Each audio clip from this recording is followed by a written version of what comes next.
¿A cuántos de ustedes les gustan las reuniones familiares?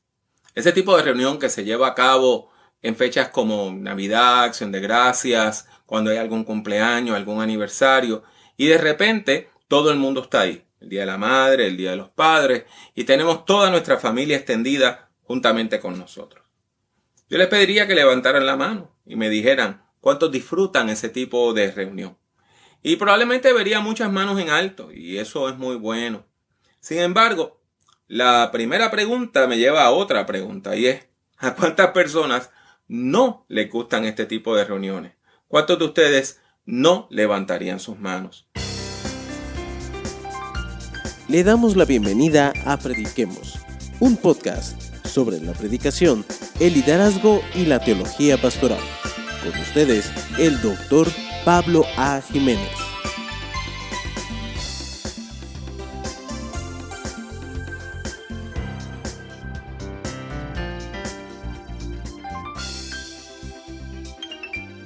Yo me imagino que son muchas las personas que preferirían tener algún tipo de excusa para no ir a este tipo de actividades familiares, a este tipo de reuniones.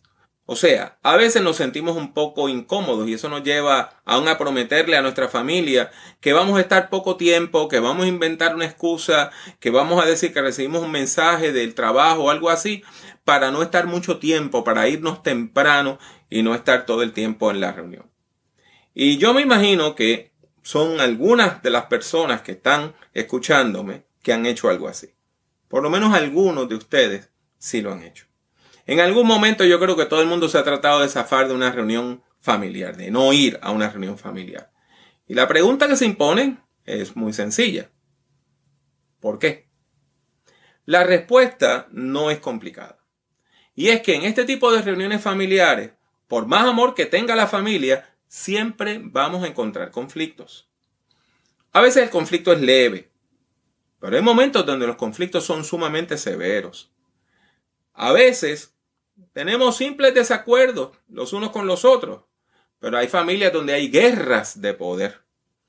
A veces nos divide una herencia, que hay personas que todavía están molestas porque les tocó menos o porque entendieron que debieron recibir más. Pero hay familias que llevan profundas heridas del pasado que siguen atormentando a la familia. Esto usted lo sabe y yo lo sé también. En todas las familias hay diversos grados de conflicto. Tenemos conflicto a pesar de que amamos profundamente a esas personas familiares con quienes estamos en conflicto. Y precisamente es porque las amamos que peleamos, porque uno no pelea con un extraño. Usted discute con la gente que usted ama, porque usted no tiene interés en los extraños, pero sí tiene interés en aquellas personas que le rodean, que son parte de su entorno familiar. Hay conflicto y a veces ese conflicto se torna agrio. Esto es irónico. No deja de sorprendernos que a veces una persona que tiene un grave conflicto con su hermana está dispuesta a donarle un riñón, porque sigue siendo su hermana. O sea, hay conflicto, aunque hay amor. Y si aún en las mejores familias surgen los conflictos, pues cuánto más conflicto no va a haber en las familias de fe, en las iglesias. La mayor parte de las iglesias de alguna manera se ven a sí mismas como una familia extendida, donde la gente se ama y donde hemos tenido personas que han sido modelos de fe y de conducta para nosotros. Respetamos a los líderes de nuestras iglesias, particularmente aquellos que entendemos que han dedicado su vida a servir y lo han hecho por amor de manera desinteresada. Pero una vez más, a pesar del amor, de la admiración y del respeto, también en las iglesias tenemos conflictos. ¿Y por qué surgen los conflictos en las iglesias? Pues precisamente porque nos amamos, precisamente porque tenemos un celo de querer hacer las cosas bien, de querer hacer las cosas correctamente. Y eso nos lleva a presentar nuestros puntos con fuerza, con ánimo, con vehemencia. Y a veces entramos en discusiones porque esta persona quiere hacer algo que entendemos que va a ser dañino y nosotros queremos hacer algo que entendemos que va a ser mejor. Discutimos porque a veces no entendemos los puntos de las otras personas y las otras personas no comprenden nuestras propuestas. O sea, no nos estamos comunicando. Y precisamente ese celo por hacer las cosas de la mejor manera, de la manera más correcta, es lo que a veces nos lleva a chocar los unos con los otros, a pesar del amor que nos tenemos. En una ocasión, un pastor saliente, un pastor que ya se estaba retirando, se encontró con el nuevo pastor de la iglesia y le quiso dar un consejo. Y le dijo, el hermano Reyes, que es el líder más importante de la iglesia, puede ser tu más grande aliado, tu mejor amigo. Todo el mundo a él lo ama y lo respeta. Y él es un hombre que está dispuesto a dar la vida por la iglesia. Y si él se convence que tú quieres hacer el bien, quieres bendecir a la iglesia, va a ser tu mano derecha y te va a defender con uñas y dientes. Y la forma como el pastor habló, le dijo al pastor joven que aquí había otro elemento. Entonces le dijo, ¿y si ese hermano piensa que yo le voy a hacer daño a la iglesia? Entonces el viejo pastor le dijo, si eso es así, él se va a convertir en tu peor enemigo. Mis hermanos, mis hermanas, en todas las iglesias encontramos un nivel de conflicto.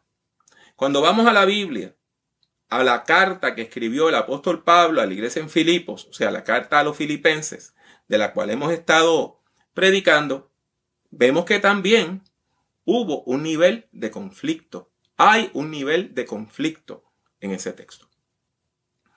Si ustedes recuerdan toda esta serie que hemos estado hablando, yo les dije que el apóstol Pablo fue quien fundó esta iglesia. Él fue el fundador de la iglesia en Filipos. Y él se quedó hasta que la iglesia estuvo fuerte. Y una vez dejó esos líderes allí, él continuó su camino para abrir nuevas congregaciones. Sin embargo, tan pronto él se fue, llegaron otros predicadores. Unas personas que predicaban otro tipo de doctrina.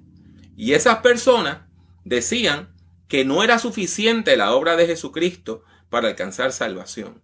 Que aparte de la obra de Cristo, era necesario observar la ley de Moisés, circuncidarse y convertirse al judaísmo. Y entonces, tanto con Jesús como con Moisés, entonces podían tener salvación. Dado que el capítulo 3 de la carta a los filipenses describe este conflicto en detalle, nosotros podemos inferir que la iglesia estaba dividida por lo menos en dos bandos. Aquellos que seguían las enseñanzas de Pablo y pensaban que en Cristo estamos completos y que la gracia de Dios revelada a través de Jesucristo es suficiente para la salvación.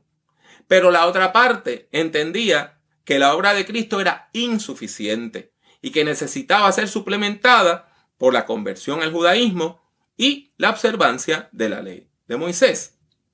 Nosotros no sabemos exactamente quiénes representaban a cada grupo. Pero cuando vamos al capítulo 4 de Filipenses, versículo 2, ahí nosotros vemos que la iglesia está dividida en dos facciones. E interesantemente, cada facción está dirigida por una mujer. Los nombres de estas buenas hermanas son difíciles de pronunciar.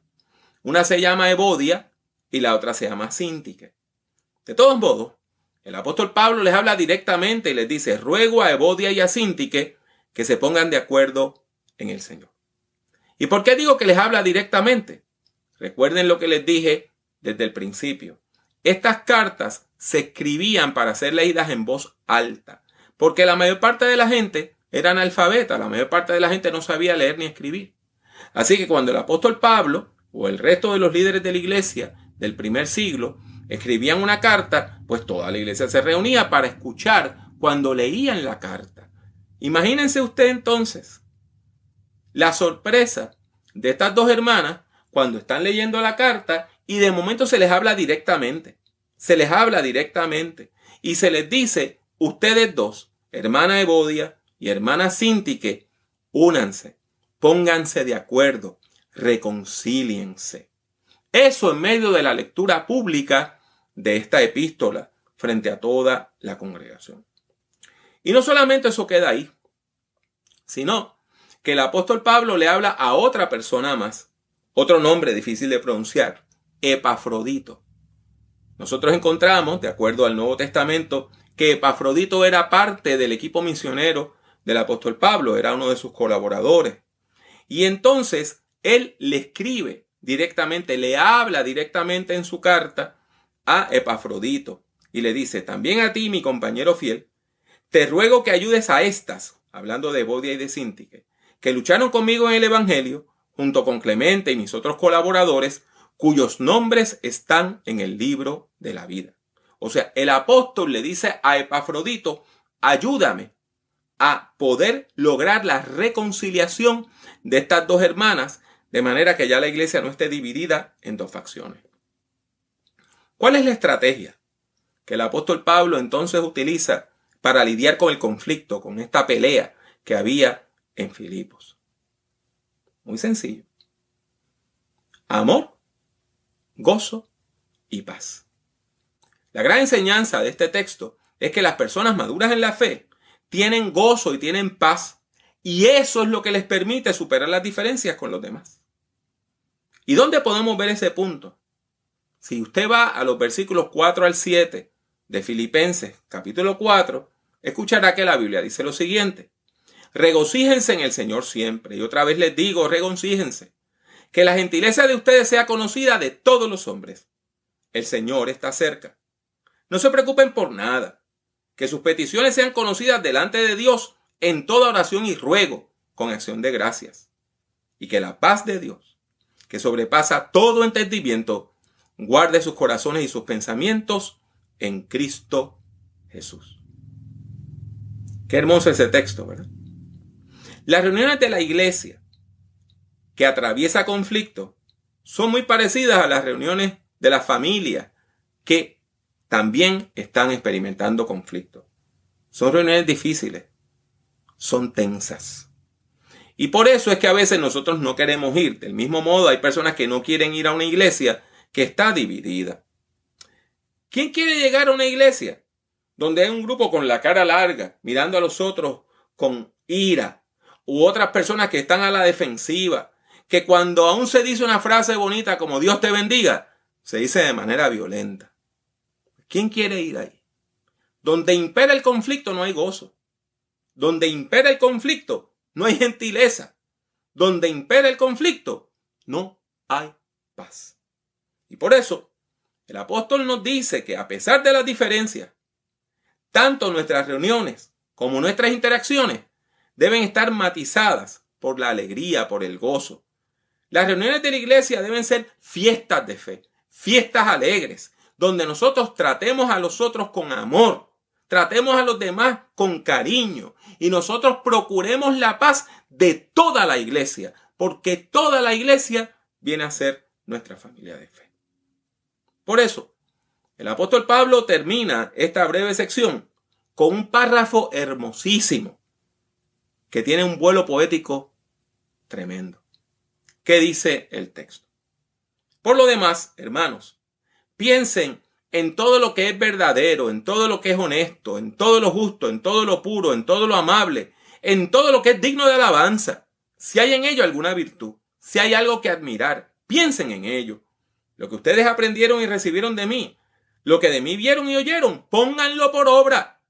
Y el Dios de paz estará con ustedes. ¡Qué texto hermoso!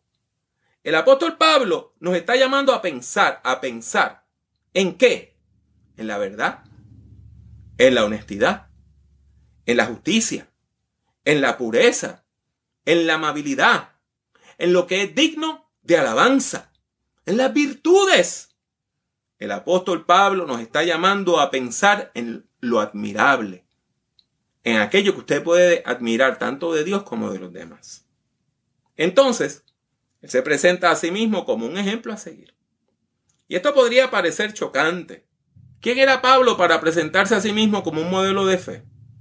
Pues permítame responder esta pregunta con mucho amor. Pablo era un líder cristiano que había probado de qué estaba hecho siendo encarcelado por su fe. Él escribe esta carta en parte para darle un último consejo a la iglesia que tanto amaba, porque él temía ser ejecutado muy pronto. ¿Y en qué está pensando Pablo en el peor momento de su vida? En él mismo, ¿no? Está pensando en la iglesia que amaba. Está pensando en el bienestar del liderazgo de su congregación. Está pensando en cómo ayudarles a resolver los conflictos que le afligen. Estaba pensando en el gozo que uno debe tener aún en medio de los problemas y de la prueba. Estaba pensando ¿en qué? En lo verdadero, lo honesto, lo justo, lo puro, lo amable. Por eso es que él era un modelo de conducta, lo es y lo seguirá siendo. Porque en el peor momento de su vida, lo que había en su mente y en su corazón era amor hacia los demás. Por lo tanto, mis buenos hermanos y mis buenas hermanas, si nosotros deseamos manejar los conflictos de manera efectiva, tanto en la iglesia como en la familia o en cualquier otro lugar, debemos estar llenos del gozo de Cristo y de la paz del Señor. Eso no quiere decir que no hayan problemas. No es un gozo pasajero, sino el gozo que tenemos aún en medio del conflicto y de la prueba. La paz que tenemos aún en medio del conflicto y de la prueba. Cuando nosotros tenemos ese gozo y esa paz, esas virtudes nos ayudan a superar las diferencias en el nombre poderoso de Jesús. Gracias por escuchar Prediquemos. Puede encontrar otros escritos, audios y videos del Dr. Jiménez en su página personal www.drpablojimenez.com. Siga al Dr. Jiménez en Twitter, Instagram y YouTube. Sintonice Prediquemos y comparta nuestros enlaces con sus amistades. Que Dios le bendiga mucho y que Dios le bendiga siempre.